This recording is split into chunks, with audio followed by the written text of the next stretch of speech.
the leader of the PC party, and his commentary was that we don't need to make the legislative change that the advocate is asking for.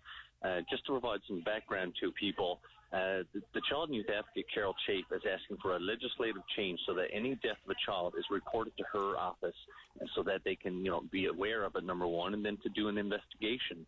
It seems very standard. She's been asking for this for some time, and given the fact that we just recently found out that there's been a 27th child under the province's care that has, that's gone on now.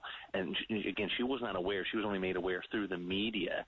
It would seem to be a good standard request. I know that the current minister has met with the advocate to discuss this, but it was pretty troubling to hear that the gentleman that wants to be premier and was minister of that department thinks it's not necessary. And again, I'm flabbergasted. I'm unsure as to what his reasoning is to think that, we've got children under care that are dying, and we're not going to do anything to make sure that our independent office, the Child and Youth Advocate, knows about it. It's not fair to say that they're dying. I mean, we know that some are dead, but we don't know how long the process was that these youth and children were undergoing to transfer from this world to the next. Dying is a bit drastic. We can say that they have passed, that they are dead, but to have that image that there are countless numbers out there, or even just one is more than enough, that they are dying, quote unquote. I don't think that's fair. Well, okay, no, and pardon my language if I used the wrong word. 27 have died in the province's care over 5 years, and the Child and Youth Advocate didn't know anything about it. I think that's unacceptable, and I think that all we're asking for is a legislative change. In fact, I've been on the radio about this before, saying we should open the House of Assembly as soon as possible to make this change happen. Let's debate it, and let's make it part of our legislative agenda. Well, I don't know why we wouldn't be wanting this. Why don't we want our Child and Youth Advocate to be able to be made aware of these? Now, I know that the current minister has, I think he's met with her and said that he will, on a go-forward basis, pass this information on. But again, it was not that long ago that we saw there was 26 cases, and then boom, there was one more that the advocate was made aware of.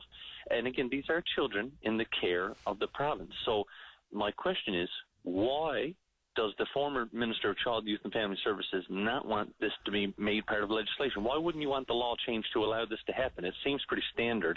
I think he's mentioned something about already being there in duplication with the Child Death Review Committee. I believe that's what it was. And I think the way government works now, correct me if I'm wrong, you would know this because you are the critic. It goes to that committee first, and then the committee reports to Carol Chafe, who is the current advocate, and then they report that a child death has occurred. I don't know if that's what he's stating, that is the redundancy, but frankly, scrap the committee or put the bloody advocate on the committee. Well, and that is a part of it. Again, this committee was only appointed in March of 2014, so we've got quite a period of time that nothing has happened. And yes, their mandate is to report all this, but you know what? There's some gaps there.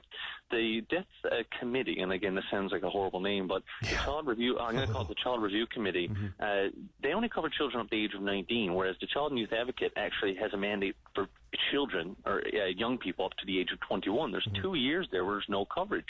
The second part is that the Child and Youth Advocate wants not just the death of any child, but a critical incident reported. And to me, what makes this so important is that we could learn stuff from a critical incident, something that may not result in the passing of a child, but and obviously a critical incident, whether that be a drastic sexual assault or a very grievous injury.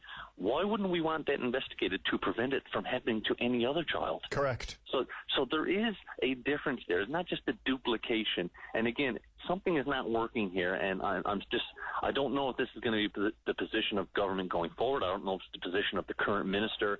I just don't know why we wouldn't want to do everything in our power to have more oversight for children in our province. That just astounds me still.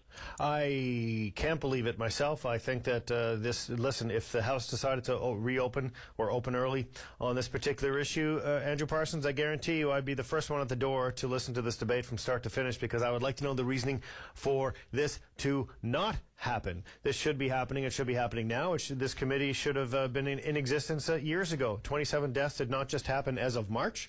They happened before.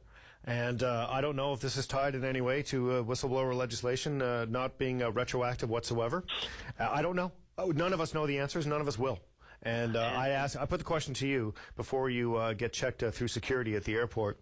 If your party becomes the next governing party for the province of Newfoundland and Labrador, what would you do to change this legislation, or would you, what would you do to the legislation as it exists? What sort of empowerment would you give the advocate that is not in her hands right now? We would do exactly what the advocate is asking for. We would listen to her and change the legislation to allow her to have every incident reported to her forthwith.